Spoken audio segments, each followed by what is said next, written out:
오늘 함께 보실 말씀은 창세기 24장입니다. 1절부터 4절까지 말씀만 함께 보겠습니다. 1절부터 4절까지만 보겠습니다. 아브라함이 나이가 많아 늙었고 여호와께서 그에게 범사의 복을 주셨더라. 아브라함이 자기 집 모든 소유를 맡은 늙은 종에게 이르되 청하건대 내 허벅지 밑에 내 손을 넣어라. 내가 너에게 하늘의 하나님 땅의 하나님이신 여호와를 가리켜 맹세하게 하노니 너는 내가 거주하는 이 지방 가나안 족속의 딸 중에서 내 아들을 위하여 아내를 택하지 말고 내 고향 내 족속에게로 가서 내 아들 이삭을 위하여 아내를 택하라. 아멘. 예. 오늘 말씀은 아브라함의 종이었던 엘리에셀이 어, 아브라함의 명을 받아서 아브라함의 아들이었던 이삭의 아내를 찾으러 가는 말씀입니다. 아브라함이 나이가 많아 늙었다라고 성경은 말하고 있습니다. 그리고 하나님께서 그에게 범사의 복을 주셨다라고 말씀을 합니다. 참 복된 말씀이잖아요. 나이가 먹어도 하나님께 복받은 인생이지 않습니까? 나이가 많지만 하나님께서 그와 함께 하심으로 이 아브라함에게 범사의 복을 주셨다고 했어요. 범사는 모든 일을 말하는 거잖아요. 아브라함이 손으로 하는 일, 아브라함이 움직이는 걸음마다 하나님께서 복을 주셨다라는 말씀이에요. 이러한 복이 오늘 우리 성도님들에게도 동일하게 있기를 원합니다. 여러분들이 움직이는 여러분이 또 손으로 하는 모든 일들마다 범사에 여러분이 나이가 많건 적건 간에 하나님께서 어느 때까지라도 특별히 나이가 늙었을지라도 범사에 형통하게 하시는 범사에 복을 주시는 그 하나님의 은혜가 있기를 소망합니다. 예. 아브라함이 자신의 종을 부릅니다. 그래서 이 종에게 자신의 아들이었던 이삭, 하나뿐인 아들이죠. 그 이삭의 아내를 구해올 것을 말해요. 이 종이 근데 젊은 종도 아니에요. 이 종은 늙은 종이에요. 늙은 종. 그리고 집의 모든 소유를 맡아 일하는 종이에요. 그러니까 집의 총무라라고 보시면 될 것 같아요. 집안의 모든 대소사를 관리하고 집의 일들을 총 도맡아 보는 집사? 네. 그 정도 역할을 맡고 있는 종이에요. 그러니까 아브라함 밑에 있는 수많은 종들 중에 가장 위에 있는 종이라고 말하시면 이해하시면 될 것 같습니다. 이 아브라함의 종 엘리에셀, 나이가 많다라는 것은 그만큼 오랜 세월 아브라함과 함께 했었다는 이야기잖아요. 그러니까 오랜 세월 아브라함과 함께 했었기 때문에 아브라함의 마음을 그 누구보다도 가장 잘 알고 있는 종이라고 말할 수도 있어요. 사람이 함께 하는 시간이 많으면 많을수록 어느 정도 그 사람에 대해서 이해하게 되고 알게 되고 또 함께 가게 되잖아요.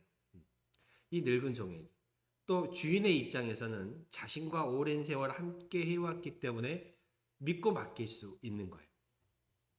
자신의 며느리를 드리는 그 일에 아무나 보낼 수는 없잖아요. 그만큼 믿고 맡길 수 있는 종. 오늘 성경에도 집의 모든 소유를 맡은 늙은 종이라고 말하고 있어요. 이름은 안 나오지만 이 종의 이름이 엘리에셀입니다. 이 늙은 종. 늙어서도 주인에게 쓰임받는 종. 나이가 있어도 주인에게 신임을 받는 종이에요. 우리 신앙인들의 모습도 이와 같아야 한다라고 생각합니다. 나이가 많아도 늙어도 하나님께 쓰임 받는 종, 하나님께서 인정하시는 종, 하나님께서 믿고 맡기실 수 있는 종, 그러한 신앙인들이 다 될 수 있기를 바랍니다. 신앙생활을 오래 하면 오래 할수록 그 연수가 많으면 많을수록 더 하나님께서 믿고 맡기실 수 있는 그러한 신앙인이 되어야 할 줄로 믿습니다. 그래서 이 종에게 말을 하죠. 먼저 이렇게 얘기를 합니다. 너의 손을 내 허벅지 밑에 넣으라 라고 말해요. 이것은 이스라엘 이 민족의 어떤 하나의 약속의 풍습이라고 생각하시면 될 것 같아요. 그러니까 허벅지 밑에 손을 넣는다는 것은 꼭 지켜야 할, 꼭 이루어야 할, 반드시 행해야 할 약속인 거예요. 우리도 아이들과 어떤 약속을 하면 손가락 깍지 걸잖아요. 그죠? 도장도 찍고 복사도 하고 그쵸? 꼭 지키겠다라는 어떤 굳건한 행위잖아요. 이 허벅지 밑에 손을 넣는 행위도 같아요. 그러면서 이렇게 맹세하게 합니다. 하늘의 하나님, 땅의 하나님이신 여호와를 가리켜 맹세하게 합니다. 하늘의 하나님, 그리고 땅의 하나님이라고 말합니다. 그 말은 이 우주 만물 모든 것들, 그것들을 다 주관하시는 하나님이라는 말씀이에요. 단순히 어떤 한 곳에만 머물러 계시는 하나님이 아니라는 거예요. 어떤 붙박이처럼만 있는 하나님이 아니라는 거예요. 그곳에만 가서야 만날 수 있는 하나님도 아니라는 거예요. 물론 여러분들이 이 예배당에 나와서 하나님 앞에 모여 예배하는 것, 함께 마음을 두고 같이 하고 또 목회자와 더불어 하나님께 예배하는 것 귀한 모습입니다. 그렇죠?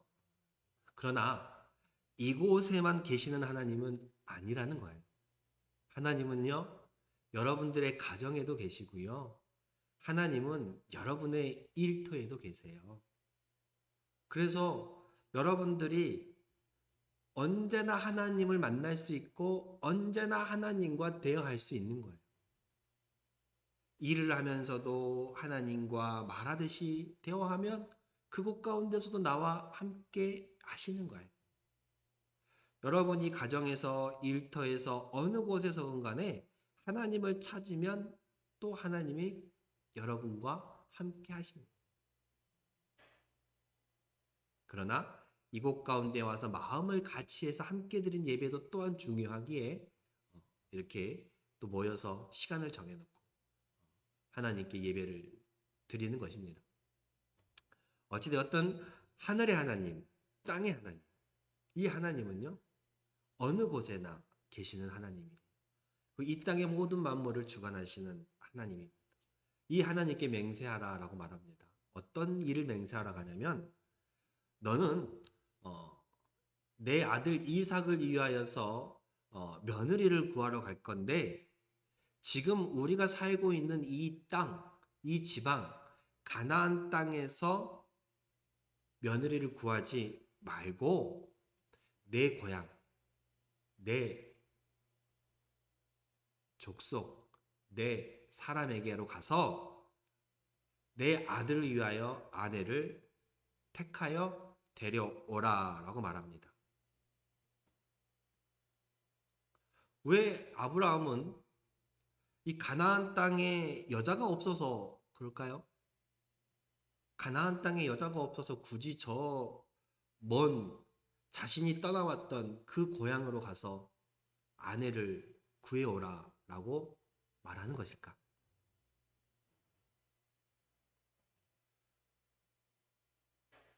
우리는요, 이 말씀을 통해서 가정이 어떻게 이루어져 가야 하는지를 깨달아야 하는 거예요.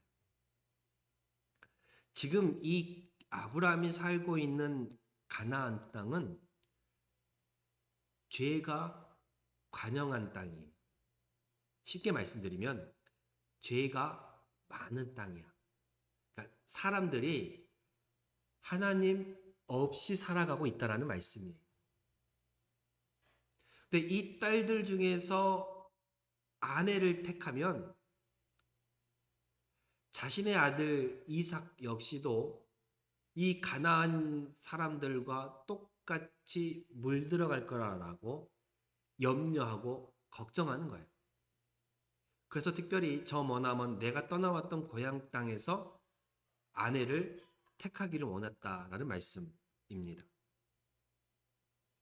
성경에는 이렇게 아내를 잘못 만나서 그 신앙이 나라가 무너지는 참 많은 일들이 있습니다. 그 중에 또 대표적인 인물이 있다라면 열왕기에 나오는 아합의 아내 이세벨이죠. 아합 왕이 아내 이방 여인 이세벨을 만나서 그 하나님의 땅에 바알 신을 왕이 섬기게 만드는 하나님의 민족, 하나님의 왕이 오히려 이방의 우상을 섬기는 그런 안타까운 상황으로 가버리는 일이 있거든요. 그렇게 멀리까지 가지 않아도 됩니다. 우리도 살아가다 보면 부부가 함께 신앙생활을 하면 좋은데 어느 한쪽이 신앙생활을 하지 않아. 그러면 마음이 아플 때가 참 많아요. 그죠? 신앙생활 하기가 때때로 힘들 때가 많아요. 박해가 있고 핍박이 있고 마음이 상처 있고 마음이 상하니까 이 교회 가는 발걸음이 또 힘들어지는 거예요. 신앙의 동질감으로 함께 같이 가야 되는데 그러지 못하니까 그 어려움이 있는 거예요. 그래서 우리는 자녀들에게 믿는 사람을 만나라라고 말하는 게 그 이유이기도 해요. 믿는 사람이라고 하여서 막 그 사람이 100% 완벽하다라는 말하는 것은 아닙니다. 그러나 같은 신앙을 가지고 있으면 그 신앙생활함에 있어서 안 믿는 사람과 같이 하는 신앙생활보다는 낫다라는 말씀이에요. 너무나도 아름답게도 어느 한쪽이 신앙생활하고 어느 한쪽이 신앙생활을 하지 않아서 이 신앙생활을 하지 않는 사람까지 신앙생활을 하게 만들면 100점짜리 믿음이죠. 그런데 오히려 신앙생활을 잘하던 사람이 안 믿는 사람을 만나서 그 역시도 신앙생활을 안 하게 된다. 얼마나 안타까운 일이에요. 그렇죠? 그래서 아브라함은 이 신앙의 동질성을 가지기 위해서 자기 고향 땅에서 아내를 택하게 한 거예요.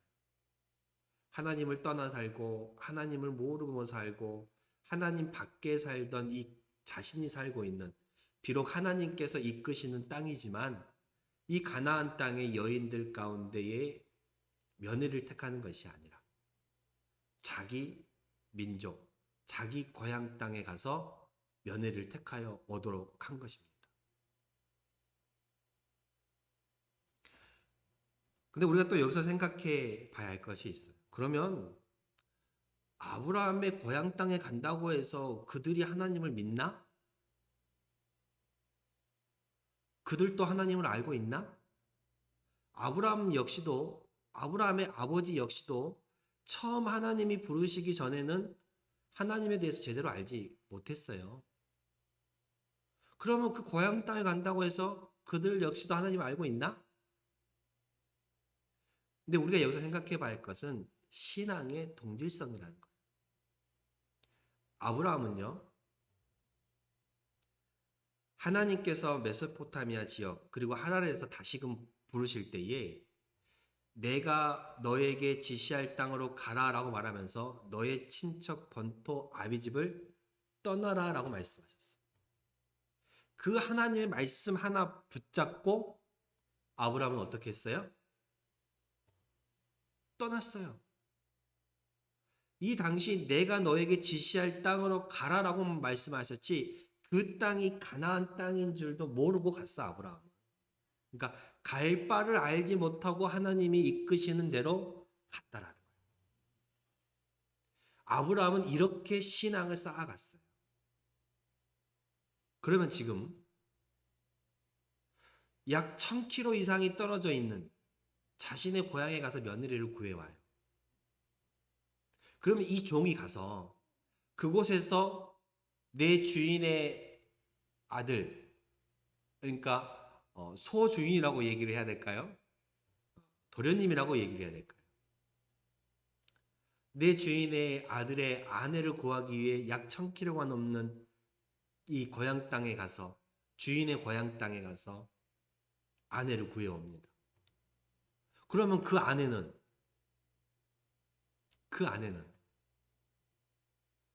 이삭에 대해서 알아요? 몰라요. 그죠? 아니, 이 아브라함이 누구인지는 알겠죠. 왜냐하면 가족, 친척 가운데에 아내가 택함을 받았으니까. 이삭에 대해서 누군지도 모르고 가나안 땅이 어떠한지도 알지 못해요. 근데 선뜻 가겠다라고 말할 수 있을까요? 이 엘리에셀, 이 종의 말에 따라서 순종하고 이 종을 따라 아브라함께로 오면 그 역시 아브라함이 처음 신앙이 그러했던 것처럼 본토 친척 아비집을 떠나오는 상황이 되는 거예요. 알지 못하는 미지의 땅으로, 알지 못하는 미지의 사람에게로 그냥 말 하나 믿고 하나님 뜻임을 믿고 가는 거예요. 그게 떠난다라는 신앙의 공통점이 있잖아요. 그러니까 아브라함이 자신이 가졌던 그 신앙, 믿음의 그 출발점이 떠난다라는 거였어요. 알지 못하지만 떠난다라는 것. 믿고 간다라는 것. 만약에 이 이삭의 아내 역시도 아브라함에 대해서, 이삭에 대해서, 그 가나안 땅에 대해서 알지 못하지만 믿고 따라온다라면 그 신앙이 출발하는 그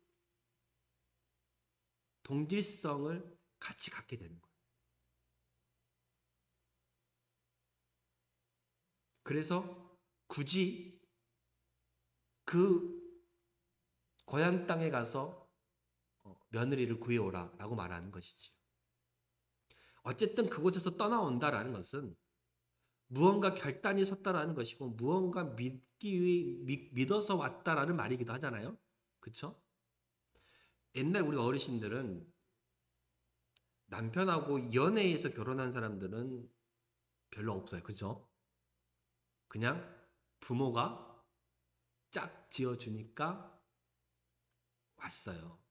네, 그렇게 만나서 결혼하는 사람들이 많더라고요. 저희 할머니도 그러셨고 저희 어머니도 연애해서 결혼한 건 아니었죠. 서로 짝을 지어줘서 만나서 왔어요. 그래서 우리 어머니가 그러더라고요. 이런 꼴짝인 줄 알았으면 안 왔을 거라고. 우리 어머니는 여수분이거든요. 근데 계속 산으로만 들어간대요. 따라오니 산으로만 앞도 산이요, 뒤도 산이요, 옆도 산이요. 그것도 꼴짝이로 들어가는 거야. 그런 줄 알았으면 안 왔을 거라고. 그러니까 이렇게 부모의 말에 순종해서 얼굴도 모르지만 그 사람의 성격도 모르지만 그 사람이 어떤 사람인 줄도 모르지만 만나서 함께 하는 거예요. 그것과 비슷하게 생각하시면 돼요. 하나님의 말씀 믿고 그냥 가는 거예요. 하나님의 말씀 믿고 그냥 떠나는 거예요. 하나님 말씀 믿고 그냥 만나는 거예요. 이 마음, 이 신앙의 기본이 있다라면 하나님의 역사를 이루어가는 데에 부족함이 없겠다라고 아브라함이 생각했던 거예요. 자기 역시도 하나님 말씀 하나 믿고 떠나봤기 때문에. 무언가 확실한 것 하나 없는 상황 속에서도 말씀만 믿고 말씀 따라 말씀 쫓아서 왔던 아브라함이 그와 똑같은 믿음의 유산을 내 아들에게, 내 자녀에게 물려주고 싶었고, 그리고 내 아들이 만나는 며느리도 그와 똑같은 믿음의 유산을 갖기를 원했었어요. 그러했기에 고향 땅에서 떠나 종을 쫓아 따라올 사람을 구했던 것이지. 그 신앙의 동기심 때문에 굳이 이 가나안 땅이 아니라 저 먼 고향 땅까지 가서 며느리를 데려오게 했다라는 말씀입니다. 그럼 종이 말하죠. 종도 알고 있어요. 뭐라고 얘기해요? 5절에 종이 이르되 여자가 나를 따라 이 땅으로 오려고 하지 아니하거든.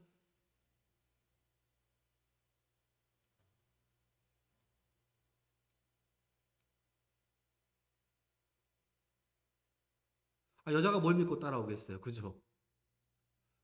안 따라오려고 하면 내가 주인의 아들을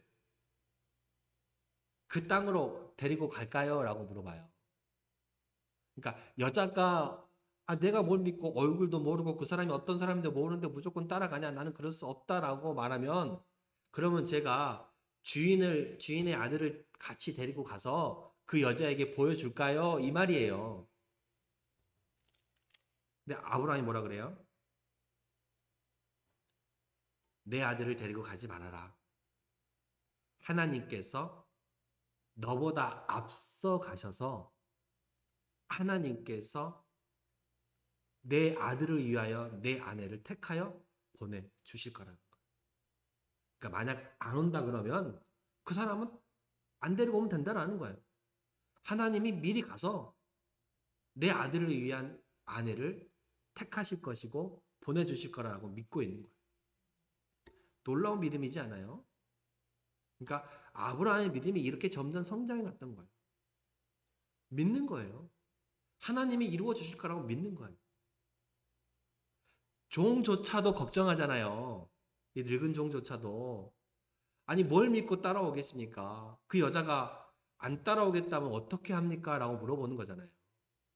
주인의 아들을 도련님을 데리고 가서 선을 보일까요? 이 말이잖아요. 근데 그러지 말라는 거예요. 하나님이 준비하실 거다. 하나님이 먼저 가실 거다. 우리도 신앙생활에 어떤 일을 해 나감에 있어서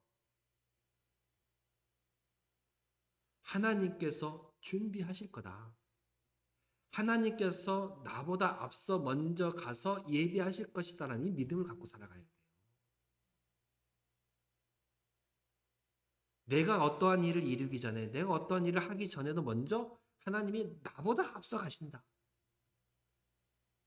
이 믿음을 가지고 항상 그 하나님께 맡기는 거예요.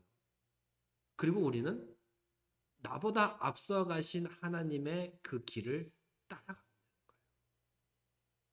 그 하나님의 길을 내가 같이 쫓아가면 되는 거예요. 그럼 그 길을 어떻게 알 수 있어요? 하나님이 앞서 가셔서 예비하신 그 일을, 하나님이 앞서 가셔서 이루어 놓으신 그 일을 내가 어떻게 알고 쫓아가고 어떻게 알고 따라가냐는 거야. 어떻게 해요? 다음 시간에 얘기합시다. 하나님의 길을, 나보다 앞서 행하신 하나님의 뜻을 알 수 있는 비결, 다음 시간에 오면 들을 수 있습니다. 네. 오늘 말씀을 통해서, 오늘 여기까지 주신 하나님의 말씀을 통해서 우리는 하나님을 믿고 또 이 믿음의 신앙의 동질성을 가진 사람들이 함께 가는 것이 얼마나 중요한지를 깨달으셨으면 좋겠어요. 오늘 이 자리에 앉아 계신 여러분 한 분 한 분 모두 다 살아온 시간이 다르고 세월이 다르고 환경이 달라요. 너는 틀리고 나는 맞다. 나는 맞고 너는 틀리다가 아니에요. 서로가 다를 수 있어요. 왜요? 우리는 다르게 살아왔으니까. 우리의 환경이 다르니까. 같은 마을에 있다 할지라도 가정마다 상황이 다 달라요. 가정마다 모습이 다 달라요. 그래서 너는 맞고 나는 틀리다. 나는 맞고 너는 틀리다라고 말할 수는 없는 거예요. 있는 그대로 인정해 주시길 바랍니다. 다만 우리가 같은 믿음을 가지고 가고 있다라는 그것만에 잊지 마세요. 같은 믿음을 가지고 가는 그리스도인, 같은 믿음을 가지고 가는 내 형제, 내 자매라는 것을 깨닫고 그 같이 가는 믿음의 중요성을 깨닫고 함께 가시길 바랍니다. 그래서 내 옆에 있는 사람이 중요한 거예요. 같이 신앙생활 하는 사람이 중요한 거예요. 그래서 우리가 어떤 사람이 나왔을 때도 서로 합심해서 그 사람을 손잡아 줘야 돼요. 그러면 믿음의 동질성이 생기는 거잖아요. 같이 하는 믿음이 생기는 거잖아요. 그럼 안 떨어져 나가요. 우리가 길을 갈 때도요. 혼자 먼 길을 가면 힘들지만 둘이 가면 좀 덜 힘들어요. 그렇죠? 같이 가고 손잡고 가고 그러면 덜 힘들게 그 길을 끝까지 갈 수 있는 거예요. 우리의 믿음의 길도 먼저 앞서 가신 여러분들이 뒤에 오는 그 여러분들을 손을 잡아서 같이 가자라고 해줄 수 있기를 바랍니다. 그래서 우리 이 단장교회에 나온 모든 분들이 다 손을 잡고 같이 믿음의 그 길을 이 생명 다 하는 날까지 하나님 앞에 가는 그 날까지 복되게 갈 수 있기를 축복합니다. 기도하겠습니다.